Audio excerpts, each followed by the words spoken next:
Assalamualaikum warahmatullahi wabarakatuh. Alhamdulillahirabbil alamin, segala puji bagi Allah. Anak-anak kelas 6, sekarang kita akan belajar bersama-sama mata pelajaran bahasa Indonesia.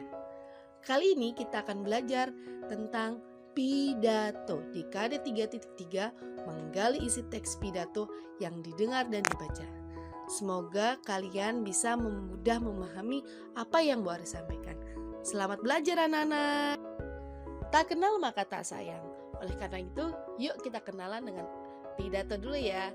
Apa itu pidato? Dalam buku Terampil Berbahasa Indonesia untuk Perguruan Tinggi tahun 2019, karya Isma Tantawi, pengertian pidato adalah menyampaikan pikiran, perasaan, dan kemauan dari seseorang kepada sekelompok orang. Nah, itu arti dari pidato. Agar lebih jelas lagi, yuk kita saksikan video berikut. Bismillahirrahmanirrahim. Merdeka! Saudara-saudara, rakyat jelata di seluruh Indonesia, terutama saudara-saudara penduduk kota Surabaya,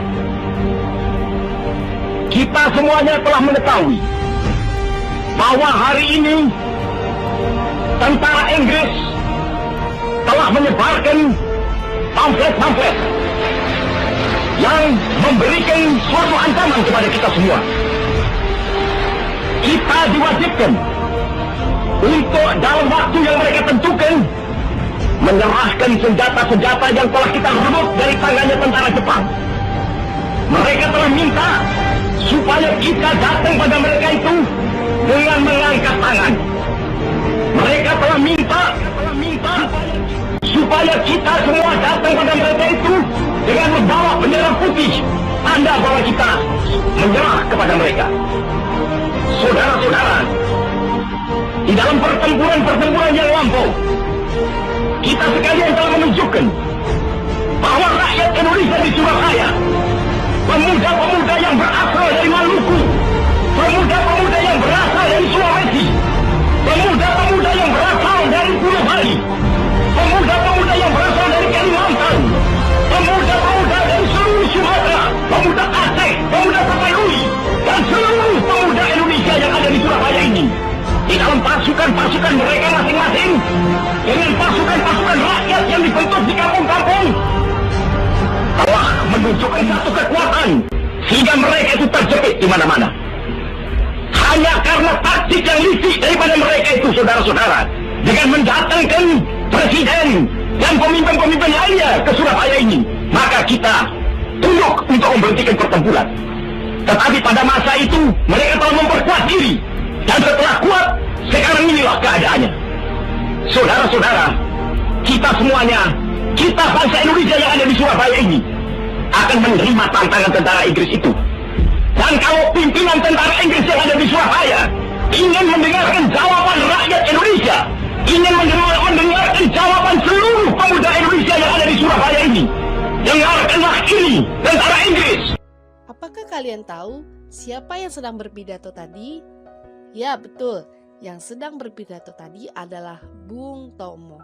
Bung Tomo berpidato di hadapan seluruh pemuda yang ada di kota Surabaya dan untuk bertujuan mengibarkan semangat para pahlawan atau para pejuang untuk berjuang merebut kemerdekaan Indonesia. Menurut tujuannya, pidato dibagi menjadi 3. Yang pertama adalah informatif, yaitu pidato yang memberikan informasi kepada para pendengar ataupun pembacanya. Yang kedua, rekreatif, pidato yang memberikan hiburan kepada para pendengar dan pembacanya. Dan yang ketiga adalah pidato persuasif, pidato yang mengajak atau mengarahkan seseorang. Pidato Bung Tomo masuk yang mana ya teman-teman? Kalau dari penjelasan sebelumnya, maka pidato Bung Tomo tadi masuk kepada pidato persuasif. Mengapa? Karena mengajak atau mempengaruhi seseorang. Bagian-bagian pidato ada 3 teman-teman. Yang pertama adalah pembuka, yang kedua isi, dan yang ketiga penutup. Yuk kita belajar bagian-bagian pidato. Ada bagian pembuka ada salam pembuka dan kalimat pembuka. Salam pembuka bisa dengan Assalamualaikum warahmatullahi wabarakatuh atau dengan ucapan selamat pagi, selamat siang, selamat malam. Nah, isi dari pembukaan adalah mengucapkan rasa syukur kepada Tuhan Yang Maha Esa, Allah Subhanahu wa taala, karena dapat berbahagia berkumpul bersama-sama dalam sebuah acara. Pada bagian isi pidato, isinya adalah apa yang akan kita sampaikan kepada para pendengar ataupun pembaca pidato kita. Apa yang kita rasa, yang kita pikir, kita sampaikan kepada para pembaca dan pendengar pidato kita. Pada bagian penutup, pembaca pidato menyampaikan harapannya, ucapan terima kasih, permintaan maaf kepada para pendengar ataupun para pembaca. Dan jangan lupa sampaikan salam penutup. Misal, wassalamualaikum warahmatullahi wabarakatuh. Atau tadi, selamat pagi, selamat sore. Ada 3 langkah agar kita dapat menggali informasi dengan baik. Yang pertama, kalian harus baca dengan cermat. Kalau perlu berulang kali ya, sampai kalian paham.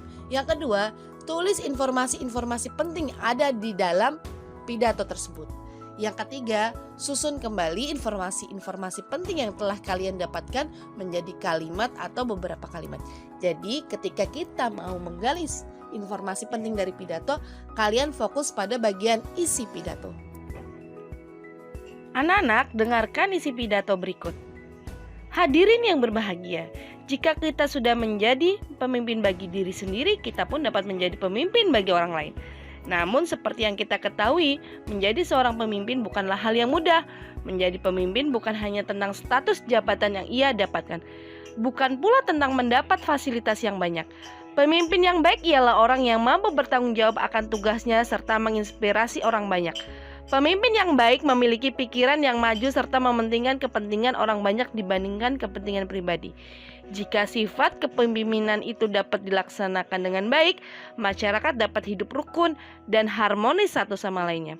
Seorang pemimpin memiliki tugas mulia. Pemimpin yang baik dapat memberikan semangat dan inspirasi bagi masyarakat luas.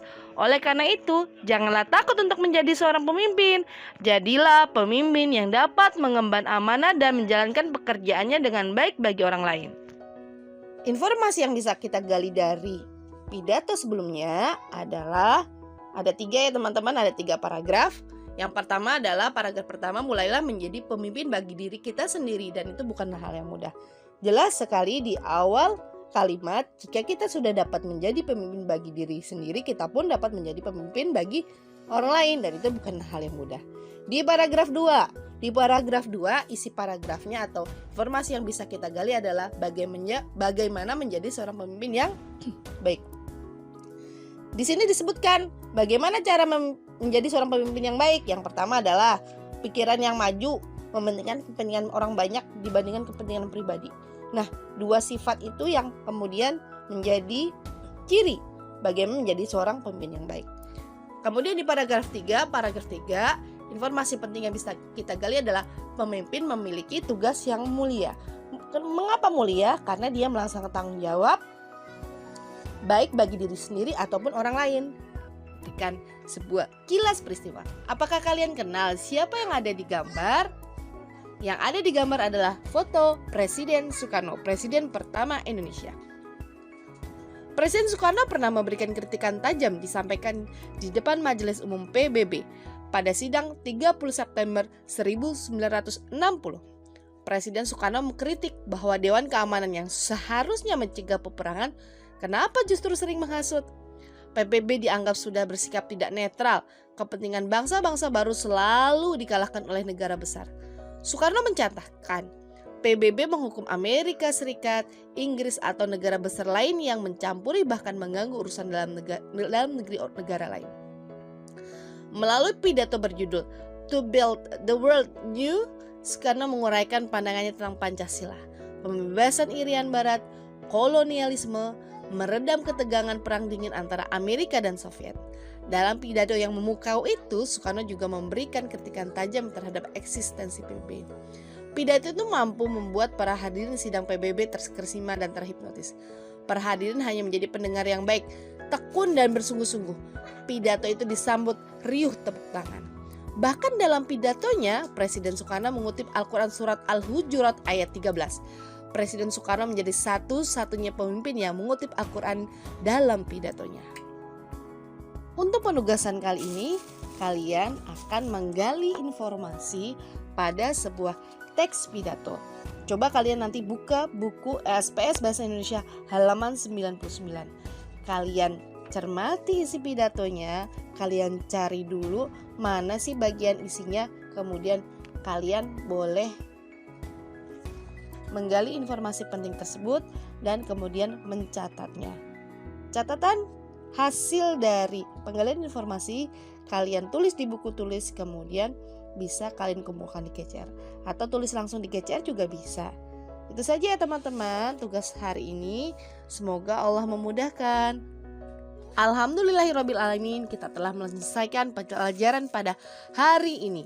Jangan lupa anak-anak kerjakan tugas kalian semaksimal mungkin agar kalian mendapatkan nilai yang maksimal juga. Jangan lupa sholat, mengaji, bantu orang tua, dan tetap menjaga protokol kesehatan. Sambil berdoa ya, semoga pandemi ini segera berlalu dan kita menjadi orang-orang yang mengambil banyak hikmah di setiap keadaan. Bu Ari doakan semoga kalian sehat-sehat selalu. Sampai jumpa anak-anak. Wassalamualaikum warahmatullahi wabarakatuh.